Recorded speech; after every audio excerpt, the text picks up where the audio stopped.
Good morning. This week's Torah portion discusses the sabbatical year, that every seventh year the farmer in Israel should allow his land to lie fallow. And the Torah gives the reason for the mitzvah of the sabbatical year. The Torah says, Kili kol haaretz. It's to remind the Jew that the entire universe belongs to God. And therefore, God allows you to work your land for 6 years, but in the seventh year, it should be a year of Shabbat, a year of holiness and rest. And Rabbi Jonathan Sachs explains that in Judaism, we don't see our possessions as possessions that we own. They're not something that we have ownership over, but rather we have guardianship. God entrusts us with our material possessions, and like guardians, we have legal guidelines that we must follow in how we must use our possessions, and we must give a certain percentage to charity to help others in need. And ultimately, we only get to use these resources for a limited amount of time. We really don't possess them, we just merely are guardians. And this mindset of being a guardian rather than an owner is not only true to our material possessions, but it's true with our very lives. In Judaism, everything we have, including our very bodies, is on loan from God. That's why in Judaism, even placing a tattoo on your body is forbidden. And cremation is forbidden. And surely suicide is forbidden. Because your body was just entrusted to you by God to be able to utilize your body in the service of God to fulfill your soul's mission and purpose in this world.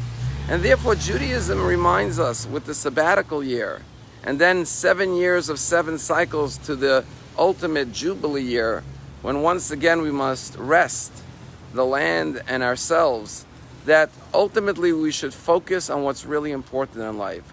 We should not focus on material things, but rather on spiritual matters, on our values, on our principles, on making this world a better place, because ultimately everything is temporary. What lives on is only our goodness, our kindness, and our love. There's a story told about 2 brothers who inherited a great fortune. Well, both of them took the treasures that they inherited, went out to their land, to their backyards, and buried them to keep them safe.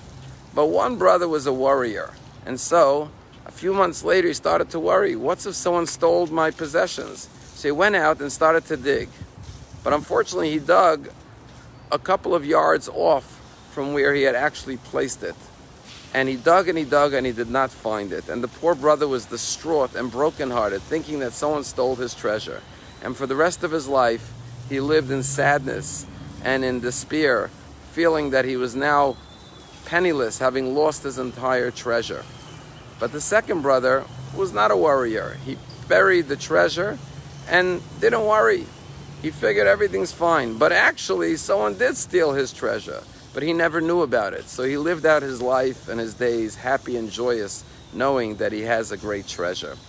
And the lesson of the story is that in life, we should not allow things that really often have no impact on our day-to-day lives, like how much money we have in the bank or how much we have in our stocks and portfolios, to rob us of the enjoyment of every moment of life.